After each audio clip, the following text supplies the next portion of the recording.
इस कक्षा में आपका स्वागत है। आज हम लोग शुरू करेंगे।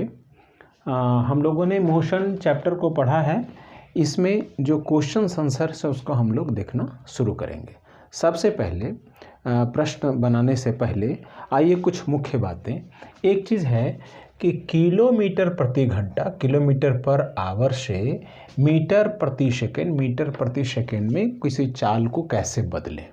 देखिए 1 किलोमीटर पर आवर का मतलब हुआ 1 किलोमीटर बटा में 1 आवर। अब आइए इस किलोमीटर को हम लोग मीटर में चेंज करते हैं, तो 1 गुने 1000 मीटर हो गया, और घंटा को जो आवर है उसको सेकंड में चेंज करें तो 1 गुने 60 में मिनट हो गया, फिर 60 से चेंज करें तो सेकंड हो गया। अब इसी को हम लोग थोड़ा कैंसिल करें, यहाँ 0 0 2 से करिए, 2 तिया 6 और ये हो गया आपका 50। अब फिर यहाँ 0 ये 0, तो देखिए क्या बचा ऊपर में 5 मीटर बटा में 6 तिया 18 सेकेंड, मतलब 5/18 ऐसे भी लिख सकते हैं मीटर प्रति सेकेंड। अर्थात यदि किलोमीटर पर आवर में हमको दिया हुआ है, कोई चाल दी हुई है, तो उसको हम लोग यदि मीटर प्रति सेकेंड में चेंज करना चाहें तो उसको 5/18 से डायरेक्ट गुणा कर देंगे तो वह हमारा चेंज हो जाएगा मीटर प्रति सेकेंड में। अब हम लोग आते हैं किताब में दिए हुए क्वेश्चंस की तरफ। सबसे पहले हम लोग आते हैं इन टेक्स्ट क्वेश्चन, पेज नंबर 110 में। आप देखिए जो पहला प्रश्न दिया हुआ है, एक वस्तु के द्वारा कुछ दूरी तय की गई, क्या इसका विस्थापन 0 हो सकता है? अगर हाँ तो अपने उत्तर को उदाहरण के द्वारा समझाइए। सबसे पहले देखिए हम जानते हैं कि किसी वस्तु का विस्थापन 0 भी हो सकता है, इसलिए हम लोग लिखेंगे हाँ विस्थापन 0 हो सकता है। अब एक उदाहरण दिया जाए, हम लोग मान लीजिए कोई वस्तु A से चलना प्रारंभ करती है और B तक पहुंचती है, और फिर वह B से चल के A तक आ जाती है। तो देखिए यहाँ दूरी कितनी हो गई, कुल पथ की लंबाई मतलब 30 मीटर प्लस 30 मीटर, कुल कितना हो गया 60 मीटर। अब आइए विस्थापन हम लोग जानते हैं प्रारंभिक बिंदु और अंतिम बिंदु के बीच की न्यूनतम दूरी। तो देखिए A से चल के B आई और B से चल के पुनः A तक आ गई, मतलब प्रारंभिक बिंदु भी A और अंतिम बिंदु भी A, अर्थात दोनों के बीच विस्थापन कुछ नहीं है, 0 है, तो यहाँ विस्थापन 0 हो गया। तो इस उदाहरण से पता चला कि किसी वस्तु का विस्थापन 0 भी हो सकता है। आइए हम लोग क्वेश्चन नंबर 2 को देखें। क्वेश्चन नंबर 2 में कहता है कि एक किसान 10 मीटर भुजा वाले वर्गाकार खेत के चारों ओर चक्कर लगाता है। वह एक चक्कर लगाता है 40 मिनट में, तो 2 मिनट 20 सेकेंड के बाद उसका विस्थापन क्या होगा? सबसे पहले आइए मान लीजिए हम लोग यहाँ A को मानते हैं प्रारंभिक स्थिति, यहाँ से वो चलना शुरू करता है, A से B, B से C, D A, इसी तरह से वो चक्कर लगा रहा है। आइए कैलकुलेशन करें। सबसे पहले कुल समय दिया हुआ है कितना, 2 मिनट 20 सेकेंड, इसको सेकेंड में चेंज करते हैं, तो मिनट को करेंगे 2 × 60 सेकेंड प्लस 20 सेकेंड, 120 प्लस 20 तो 140 सेकेंड कुल समय लगा। अब उसको एक चक्कर लगा, मतलब A से चल के फिर A पे आएगा, तो कहता है 40 सेकेंड लगता है। तो कुल कितना चक्कर वो लगाएगा, तो हमारा हो जाएगा क्या, कुल दिया हुआ समय और एक चक्कर में लगा समय, उसको भागा देंगे तो हमको कुल चक्करों की संख्या निकलेगी। तो यहाँ हम लिखें चक्करों की संख्या 140 बटा में 40। चलिए ये 0 0 कट गया, ये तो सेकेंड कैंसिल हो ही जाएगा, 2 दूनी 4, 2 सत्ते 14, तो हो गया 7/2 चक्कर। इसको पूर्णांक करेंगे तो 3.1/2 चक्कर आया, मतलब वह 3 चक्कर पूरा लगाएगा और उसके बाद आधा चक्कर लगाएगा। तो देखिए यहाँ A उसकी प्रारंभिक स्थिति है, इसको हम लोग ऐसे दिखा दे रहे हैं। यहाँ से चलना शुरू किया तो 3 चक्कर, जैसे यहाँ से फिर यहाँ आया 1 चक्कर, तो विस्थापन चूंकि यही प्रारंभिक अंतिम स्थिति है 0 हो गया। फिर दूसरा चक्कर में यहीं आया, फिर 0 हो गया। तीसरा चक्कर यहाँ आया तो ए पर ही है, 0 है। अब फिर आधा चक्कर चलेगा तो देखिए यहाँ से यहाँ ये 4 भुजा का आधा 2 भुजा हो गई, तो ये उसकी हो गई अंतिम स्थिति, यहाँ हो गया सी, उसकी हो गई अंतिम स्थिति। तो विस्थापन उसका क्या है, प्रारंभिक स्थिति और अंतिम स्थिति के बीच की दूरी, तो ये हुआ AC। तो हमने लिखा विस्थापन AC बराबर, देखिए ये समकोण त्रिभुज बन गया ABC, इसमें विकर्ण हो गया, तो AC बराबर √AB² प्लस BC², तो ये 10² प्लस 10² मीटर, तो यहाँ √200 मीटर, इसका रूट निकालिए तो हो जाएगा कितना, 100 का 10 और अंदर में 2 मीटर। इस तरह से 2 मिनट 20 सेकेंड के बाद उस किसान का विस्थापन होगा 10√2 मीटर। देखिए अगला हम देखें 3 नंबर क्वेश्चन। 3 नंबर क्वेश्चन में है कि विस्थापन के लिए निम्न में कौन सही है। ए कहता है यह शून्य नहीं हो सकता।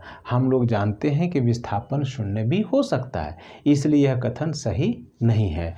तो हम लोगों ने लिखा ए के लिए सही नहीं है। दूसरा देखिए, कहता है इसका परिमाण वस्तु द्वारा तय की गई दूरी से अधिक होता है। हम जानते हैं कि विस्थापन का परिमाण तय किए गई दूरी से अधिक नहीं हो सकता, इसलिए हम लिखेंगे सही नहीं है। आइए अब पेज नंबर 112 के प्रश्नों को देखें। पहला प्रश्न है चाल एवं वेग में अंतर बताइए। देखिए यहाँ है चाल, इधर हो गया वेग। पहला है एकांक समय में तय की गई दूरी को चाल कहते हैं, लेकिन एकांक समय में तय किए गए विस्थापन को वेग कहते हैं। दूसरा देखिए चाल अदिश राशि है जबकि वेग सदिश राशि है। तीसरा देखिए गतिमान वस्तु के लिए चाल शून्य नहीं हो सकती, जबकि गतिमान वस्तु के लिए वेग शून्य भी हो सकता है। अब देखा जाए क्वेश्चन नंबर 2, किस अवस्था में किसी वस्तु के औसत वेग का परिमाण उसके औसत चाल के बराबर होता है। देखिए यहाँ परिमाण की बात है, तो हम जानते हैं यदि वस्तु सरल रेखा में गतिमान है तो वेग और चाल दोनों का परिमाण बराबर होगा। तो हमने लिखा यदि वस्तु सरल रेखीय पथ पर गतिमान हो। फिर कहता है गाड़ी का अगला प्रश्न, गाड़ी का ऑडोमीटर क्या मापता है। हम जानते हैं कि ऑडोमीटर गाड़ी द्वारा तय की गई दूरी बताता है या मापता है। अब देखिए अगला प्रश्न है 4 नंबर, जब वस्तु एक समान गति में होती है तब इसका मार्ग कैसा दिखाई देता है। तो देखिए एक समान गति में वस्तु का मार्ग सीधी रेखा में दिखाई देता है। सीधी रेखा बताता है कि वस्तु एक समान गति से गतिमान है। अब प्रश्न नंबर 5 देखा जाए। प्रश्न नंबर 5 कहता है एक प्रयोग के दौरान अंतरिक्ष से एक सिग्नल को पृथ्वी तक पहुंचने में 5 मिनट का समय लगता है। पृथ्वी पर स्थित स्टेशन से उस अंतरिक्ष यान की दूरी क्या है। यहाँ देखिए दिया है सिग्नल की चाल बराबर प्रकाश की चाल 3 × 10⁸ मीटर प्रति सेकेंड। देखिए हम लोग इसको बनाने का प्रयास किए। देखिए यहाँ समय दिया है, पहुँचने में लगता है 5 मिनट, इसको हम लोग सेकेंड में चेंज कर लेते हैं, 60 से मल्टीप्लाई कर दिए तो हो गया 300 सेकेंड। और जो चाल भी है 3 × 10⁸ मीटर पर सेकेंड। हम जानते हैं दूरी S बराबर होता है V × T, मतलब चाल गुने समय। तो देखिए V है हमारा 3 × 10⁸ और गुने T है हमारा कितना 300 सेकेंड। तो दूरी आएगी कौन चीज़ में, मीटर में। इसी को हम लोग मल्टीप्लाई करते हैं, देखिए ये हो गया 3 और 300 को हम लिख देते हैं 3 × 100 × 10⁸ मीटर बराबर हो गया 3 × 3 = 9 गुने इसको लिख सकते हैं हम लोग 10⁻² × 10⁸ मीटर। तो हो गया 9 × 10⁸ और 2 10 मीटर। तो जो सिग्नल से स्टेशन की दूरी है 9 × 10⁻10 मीटर। अब हम लोग देखें पेज नंबर 114 का क्वेश्चन नंबर 1।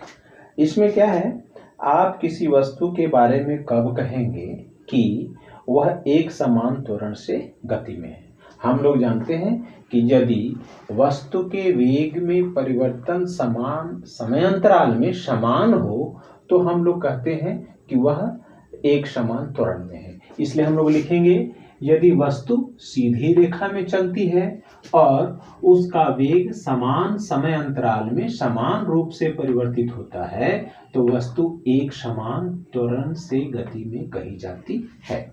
अगला इसी का 1 का 2 नंबर है, वह असमान त्वरण से गति में है।